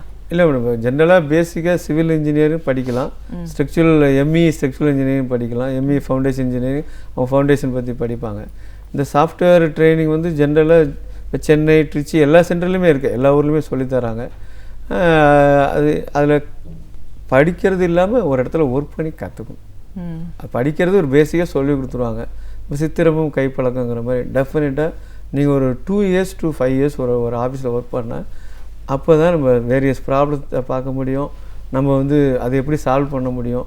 சாஃப்ட்வேரை கற்றுக்கிறதுங்கிறது நோ டைம் கற்றுக்குங்க. ஒரு 6 மாதம் இந்த டிரைவிங் லைசன்ஸ் மாதிரி டிரைவிங் கற்றுக்கிடுங்க. பட் ஆக்சிடெண்ட் இல்லாமல் போகணுன்னா நீங்கள் 2 to 3 years ஒர்க் ரோடில் ஓட்டணும் இல்லையா, அந்த இதே தான் நமக்கு அப்ளிகபிள் ஆகும். இது சம்மந்தமாக நாங்களும் ட்ரைனிங் கொடுத்துட்ருக்கோம் மேடம். நான் ஸ்டாட் ப்ரோவில் ஜென்ரலாக ஃபைனல் இயர் ஸ்டூடெண்ட்ஸ் வருவாங்க, எம்இ ஸ்ட்ரக்சரல் இன்ஜினியரிங் படிக்கிற பசங்க வரும், அவங்களுக்கு ஒரு ரொம்ப இன்ட்ரெஸ்ட்டாக பண்ணி சொல்லி கொடுத்துட்ருக்கோம், ட்ரிச்சியில் செஞ்சு கொடுத்துருக்கோம். இந்த துறையை பொறுத்த வரைக்கும் இந்த படிப்பு சிவில் இன்ஜினியரிங் இந்த மாதிரியான ஒரு ஸ்ட்ரக்சரல் இதெல்லாம் நம்ம படிச்சுட்டு வர்றவங்களுக்கு எப்படிப்பட்ட வேலை வாய்ப்புகள் இங்கே இருக்குது சார்? இல்லை, ஸ்ட்ரக்சரல் இன்ஜினியரிங் சிவில் இன்ஜினியரிங் ஜென்ரலாக இந்த அதாவது நம்ம உணவு இருப்பிடம் அந்த இது கேட்டகரியில் நமக்கு வந்து சிவில் இன்ஜினியரிங் ரொம்ப நல்ல ஒரு சப்ஜெக்ட் மேடம். பட் அதை ஒரு இன்வால்மெண்ட்டோடு படிக்கிறவங்க தான் சர்வைவ் பண்ண முடியும். அது இப்போ படிச்சுட்டு வந்த உடனே அப்படியே எல்லோரும் பெரிய ஆள் ஆகணுங்கிறது சிரமம். எங்கேயாச்சும் ஒரு இடத்துல ஒரு ஜூனியராக ஜாயின் பண்ணி ஒரு நல்ல எக்ஸ்பீரியன்ஸ் லேர்ன் பண்ணிவிட்டு அவங்க தனியாக கூட செய்யலாம். பட்டு எங்கே டெவலப்பிங் கண்ட்ரிஸ் இருக்கோ அங்கெல்லாம் வந்து வேலை வாய்ப்பு அதிகம். பட் இப்போ வந்து நல்ல ட்ரைனிங் எடுத்தவங்க தான் சர்வைவல் பண்ண முடியும் மேடம். இப்போ ஈவன் ஸ்ட்ரக்சரல் பார்த்தீங்கன்னா இப்போ நம்ம மெட்ரோ ரயில்லாம் வந்துருச்சு, இதெல்லாம் நியூ டெக்னாலஜி. ஆமா. அதெல்லாம் வந்து பண்ணால் அதில் ஒர்க் பண்ணணும். அதாவது ஒரு 2 இயர்ஸ் எங்கேயாச்சும் ஒர்க் பண்ணிவிட்டு அப்புறம் தான் அடுத்த லெவல் போக முடியும். எடுத்தையுமே போய் தானாக பண்ணணுங்கிறது தவறாகிவிடும். ஈவன் வீடு கட்டணும் அப்படின்னா கூட அந்த நான் சொன்ன மாதிரி வேரியஸ் மெம்பர்ஸ் சொன்னீங்களா, ஃபவுண்டேஷன், வால்ஸு, ரூஃப்ஸு, அந்த வெவ்வேறு டைப் ஆஃப் ஃப்ளோரிங் இப்போலாம் எவ்வளோ அழகாக வந்துருச்சு. அதெல்லாம் ஒரு 5-6 வருஷம் கற்றுக்கிட்டு தான் அவங்க தனியாக பண்ணணும். சிவில் இன்ஜினியரிங்கு என்றைக்குமே வாய்ப்புகள் அதிகம் இருக்கும், நம்ம தான் உருவாக்கணும். அதாவது நம்மளை போய் தேடி வரும் அப்படிங்கிறதெல்லாம் எதிர்பார்க்க கூட நம்மளே க்ரியேட் பண்ணி கொஞ்சம் பொறுத்து இருந்து தான் பண்ணணும். அது மற்ற நாடுகளை ஒப்பிட்டு பார்க்கும்போது இந்த துறை எப்படி வளர்ந்துருக்கு சார்? இல்லை, சிவில் இன்ஜினியரிங் மற்ற இடத்துல நல்லா இருக்கு மேடம். பட் என்னென்னா நம்ம இந்தியாவில் இப்போ இந்த காலேஜஸ் நிறையா இருக்கிறதுனால கொஞ்சம் அந்த டிமாண்டு கம்மி ஆகிடுச்சு. பட் நல்லா படிக்கிற பசங்க எப்படியா இருந்தாலும் அந்த அவுட்ஸ்டாண்டிங் ஸ்டூடெண்ட்ஸு கொஞ்சம் மெரிட்டோரியலாக இருக்கவங்களாம் எப்படியா இருந்தாலும் போயிடுறாங்க. இப்போ எல்லா இடத்துலையுமே எங்கெல்லாம் அந்த துறை அந்த டெவலப்பிங் கண்ட்ரீஸில் நல்ல வாய்ப்பு அதிகமாக இருக்குது மேடம். பட் அந்த ஆயில் கம்பெனிஸ் உள்ள இடங்களில் தான் கொஞ்சம் க்ளோஸ் பண்ணிட்டு வராங்கன்னு சொல்கிறாங்க, அதெல்லாம் வெளியே வராங்க. மற்றபடி ஜென்ரலாக நார்மலாக உள்ள கண்ட்ரீஸில் எல்லாத்துலேயுமே வேலை வாய்ப்பு கிடைக்குது. கட்டிடக்கலை வல்லுநரா இன்னைக்கு கட்டிடம் அப்படிங்கிறது என்ன? சாதாரணமாக எல்லாரும் ஒரு பில்டிங்னு நம்ம பேசுகிறோம், ஆனால் அதுக்குள்ளே எவ்வளோ விஷயங்கள் இருக்குது. ஒரு வீடு அப்படின்னு நம்ம கட்ட ஆரம்பிக்கணும் போது எவ்வளோ விஷயத்தை நம்ம கவனத்தில் எடுத்துக்கணும். அந்த நிலம் தேர்வு செய்கிறதுலேருந்து அதோட முக்கியத்துவம் என்ன, இதில் எவ்வளோ வகைப்படுது, ஒவ்வொரு வகைக்கும் அந்த கட்டிடக்கலை எந்த அளவுக்கு மாறுபடுது, இன்றைக்கி இருக்கிற நவீனத்துவம் மூலமாக எவ்வளோ தூரம் அதை நம்ம சாத்தியப்படுத்த முடியும் அப்படின்னு உங்களோட அனுபவங்கள் சார்ந்த பல சுவாரஸ்யமான விஷயங்களை எங்களோட நீங்கள் முழுமையாக பகிர்ந்தது நன்றி. தேங்க்யூ. நன்றி. அறிவியல், வரலாறு, இதுவரை நாம் அறியாத உண்மைகள், இவைகளிலிருந்து நமக்கு தேவையான தகவல்களை அழகிய தமிழில் தொகுத்து இனிமையாக வழங்க வந்திருக்கிறார் பேராசிரியர் சுபவீர பாண்டியன் அவர்கள். நிகழ்ச்சியில் அடுத்த பகுதியாக வரவிருப்பது ஒன்றே சொல் நன்றே சொல்.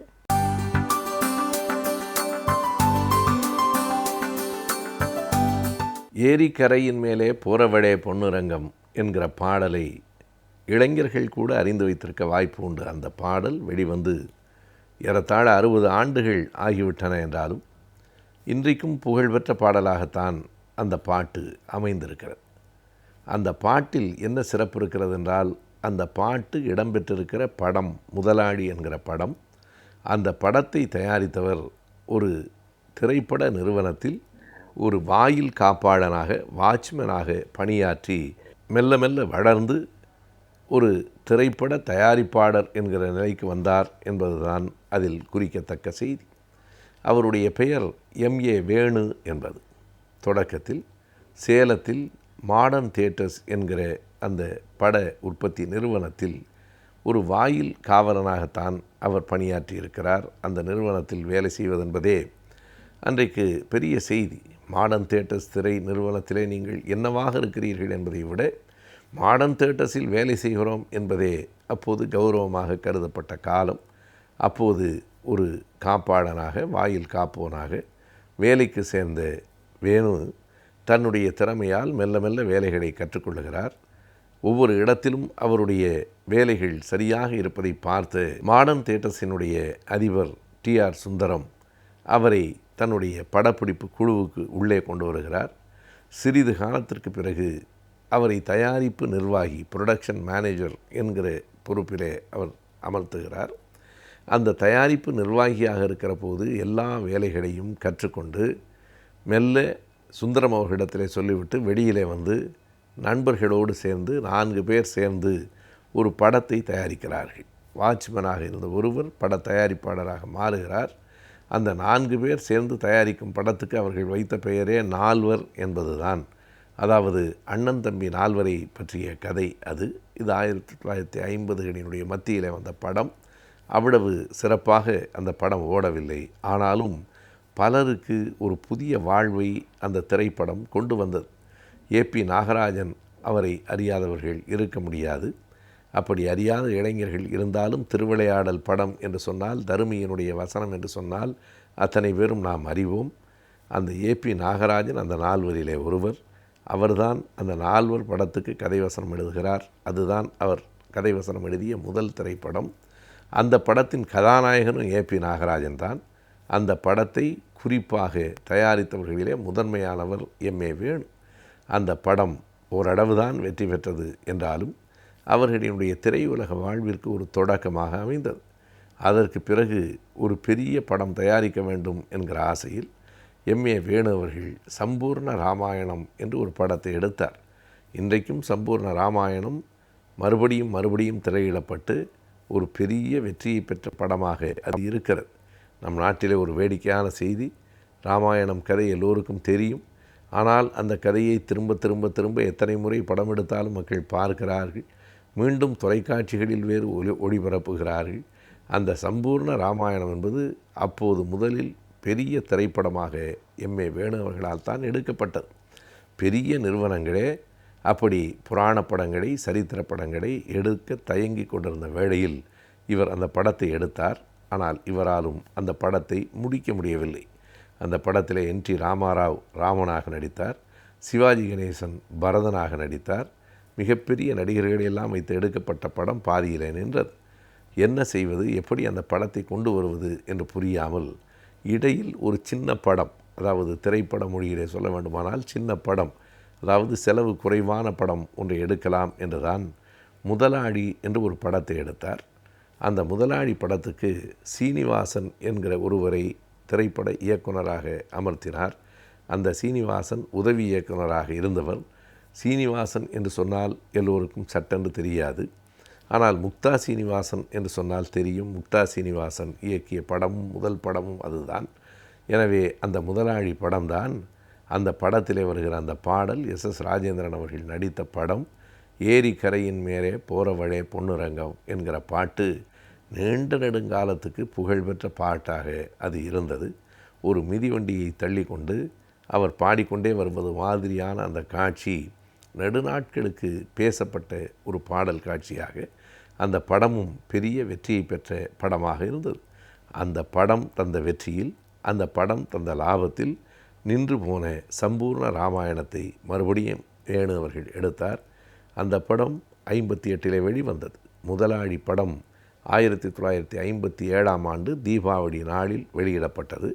அதற்கு பிறகு 58ஆம் ஆண்டு சம்பூர்ண ராமாயணம், அதனைவிட மிகப்பெரிய வெற்றி, அதனைவிட மிகப்பெரிய லாபம்.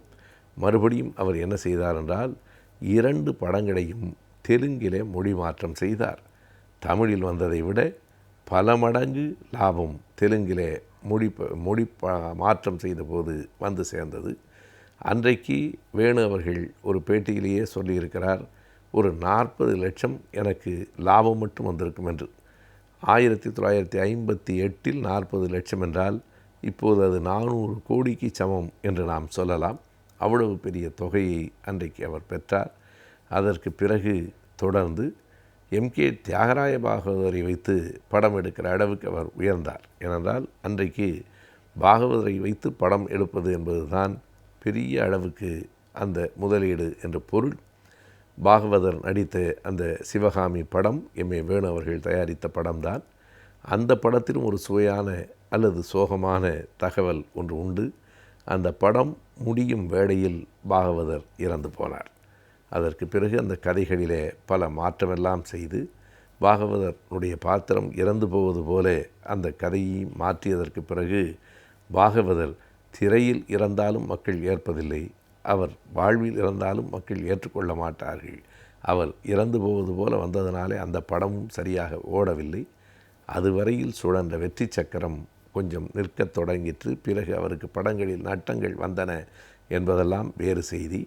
எதை நாம் கணக்கிலே கொள்ள வேண்டுமென்றால், ஒரு நிறுவனத்தில் வாயில் காப்போனாக வேலைக்கு சேர்ந்து தயாரிப்பாளராக உயர்ந்து எல்லோரும் திரும்பி பார்க்கிற அளவுக்கு பல லட்சம் ரூபாயை லாபமும் அடைந்திருக்கிற ஒருவர் உண்டென்று சொன்னால் அவர் ஒரு தனி மனிதருக்கான அடையாளம் இல்லை. உழைப்பு, தொடர்ச்சியான உழைப்பு, திட்டமிட்ட உழைப்பு யார் ஒருவருக்கும் வெற்றியை கொண்டு வந்து சேர்க்கும் என்பதற்கு அடையாளமாக இருக்கிற மனிதர் அவர் என்று கொள்ளலாம். இன்றைய காலகட்டத்தில் பல புதிய படிப்புகள் அறிமுகப்படுத்தப்படுகின்றன. அவற்றின் பயன்கள் என்னென்ன, அதற்கான வேலைவாய்ப்புகள் எப்படி இருக்கிறது என்பதை பற்றி இன்றைய ஆலோசனை நேரத்தில் கல்வி மற்றும் வேலைவாய்ப்பு பகுதியில் தெரிந்து கொள்ளலாம்.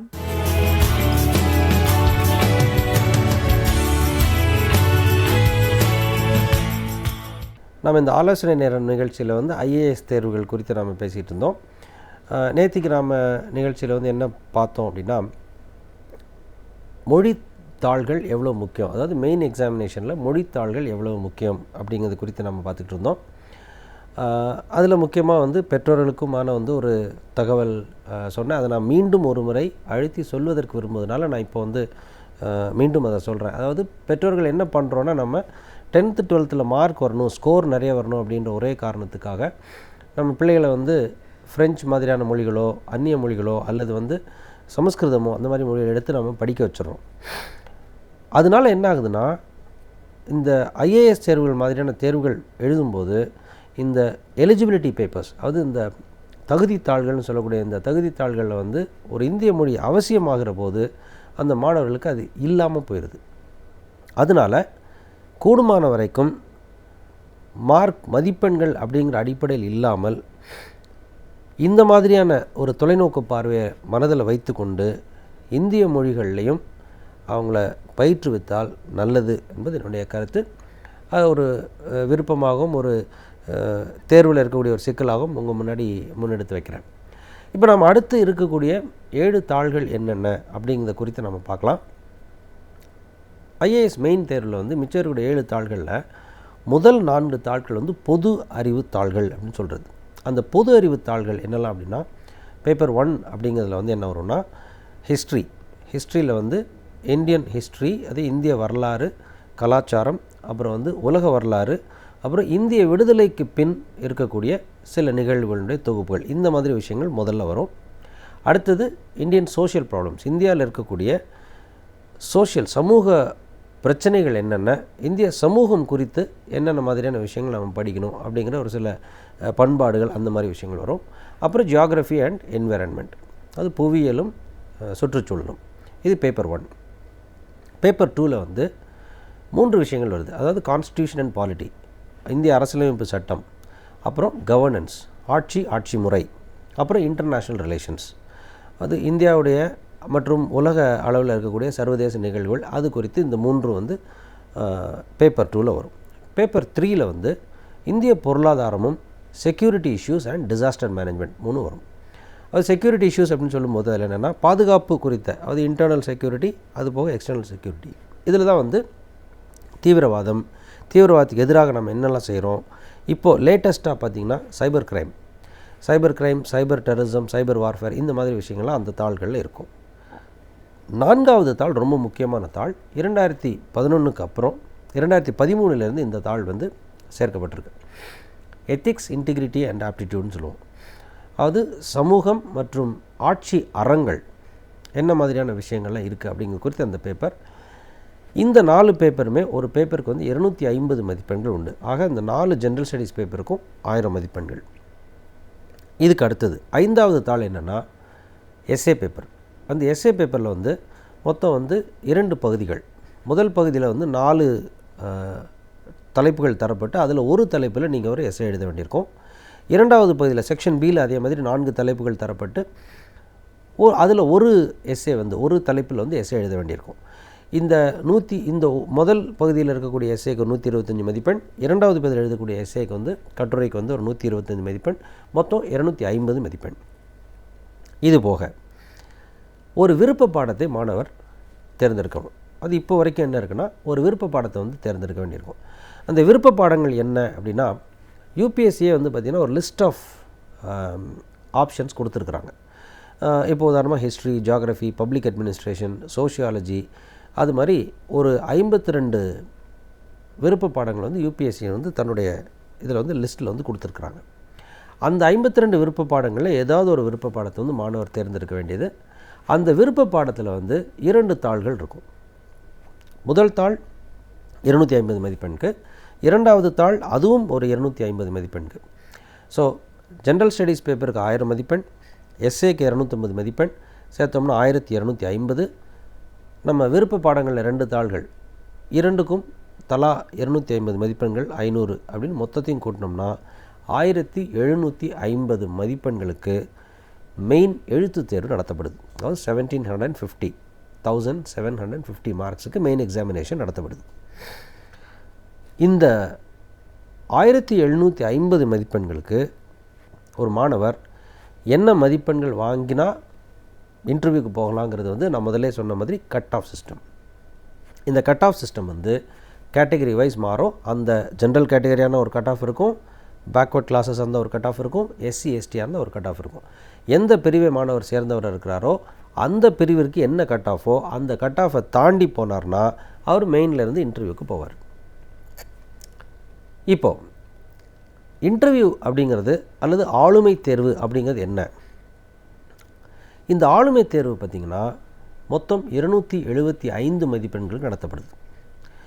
இந்த 275 மதிப்பெண்களுக்கான இந்த ஆளுமை தேர்வில் என்ன நடக்கும்னா, ஒரு 5 பேர் கொண்ட குழு. இந்த 5 பேர் கொண்ட குழுவில் வந்து தலைமை பொறுப்பில் இருக்கிறவர் வந்து மத்திய பணியாளர் தேர்வாணையத்தினுடைய ஒரு உறுப்பினர், அது யூபிஎஸ்சியினுடைய ஒரு மெம்பர் வந்து அந்த இன்டர்வியூ போர்டுடைய சேர்பர்சனாக இருப்பார். மிச்சம் இருக்கிற 4 பேர் வந்து various walks of life, college professors இருப்பாங்க, ரிட்டையர்ட் பியூரோக்ராட்ஸ் இருப்பாங்க, சில நேரங்களில் வந்து ஆர்மிலேருந்து ஆஃபீஸர்ஸ் இருப்பாங்க. இவங்க 4 பேரை கூப்பிட்டுக்கிட்டு இந்த 4 + 1 5 பேர் வந்து கொண்ட குழு வந்து ஒரு மாணவரை வந்து ஆளுமை தேர்வுக்கு ஆட்படுத்துவாங்க. இந்த ஆளுமை தேர்வில் ஒரு மாணவருக்கு என்ன மாதிரி கேள்விகள் கேட்கப்படும் அப்படின்னா, அது வந்து ஒரு ஜென்ரல் டிஸ்கஷன் மாதிரி. ஒரு ஜென்ரல் டிஸ்கஷனில் உங்களுடைய இன்ட்ரெஸ்ட் என்ன, உங்களுக்கு என்ன பிடிக்கும், உங்களுக்கு வந்து உங்களை சுற்றி நடக்கக்கூடிய விஷயங்கள் தெரிஞ்சிருக்குதா, அது குறித்து உங்களுக்கு ஒரு கருத்து இருக்குதா, அந்த கருத்து மேலே வந்து உங்களுக்கு அந்த கருத்தை வந்து உங்களால் வந்து பதிவு செய்ய முடியுமா, தெளிவான ஒரு கருத்து இருக்கா, அந்த கருத்தை தெளிவான ஒரு சிம்பிளான லாங்குவேஜில் நீங்கள் வந்து அந்த கருத்தை பதிவு செய்ய முடியுமா, இந்த மாதிரி விஷயங்கள் தான் வந்து அதில் கேட்குறாங்க. ஸோ பொதுவாக பார்த்திங்கன்னா இந்த ஆளுமை தேர்வில் வந்து உங்களை பற்றி, அதாவது எந்த மாணவர் அங்கே இருக்கிறாரோ அவரை பற்றி தெரிந்து கொள்வதற்கான ஒரு தேர்வு. ஸோ ஆளுமை தேர்வுக்கு தயாராகிற முறை குறித்து நம்ம டீட்டெயில்டாக பின்னாடி பார்ப்போம். அப்படி பார்க்கும்போது நம்ம இது இன்னும் கொஞ்சம் விளக்கமாக நம்ம பார்க்கலாம். இதில் முக்கியமாக முதல் நிலையில் நீங்கள் தெரிஞ்சுக்க வேண்டிய விஷயம் என்னென்னா, இந்த ஆளுமை தேர்வு உங்களுடைய ஆளுமை என்ன அப்படிங்கிறத குறித்த விஷயம்தானே தவிர உங்களுடைய அறிவை சோதிக்கக்கூடிய விஷயம் அல்ல. ஸோ இந்த ஆளுமை தேர்வில் வந்து 275 மதிப்பெண்களுக்கு எவ்வளோ மதிப்பெண்கள் அந்த மாணவர் வாங்குகிறாரோ அந்த மதிப்பெண்ணையும், எழுத்து தேர்வில் 1750 மதிப்பெண்களுக்கு என்ன மதிப்பெண் வாங்கினாரோ அந்த மதிப்பெண்ணையும் கூட்டி அதன் அடிப்படையில் அவர் தரவரிசைப்படுத்தப்படுவார். அது ரேங்க் லிஸ்ட் ப்ரிப்பேர் ஆகும். இந்த ரேங்க் லிஸ்ட் படி தான் சர்வீசஸ் அலாக்கேட் ஆகும். ஸோ ஃபர்தராக இதுக்கு மேலே இந்த தேர்வில் என்னென்ன இருக்குது அப்படிங்கிறது குறித்து நாளை மீண்டும் தொடர்ச்சியாக பேசலாம். நன்றி, வணக்கம்.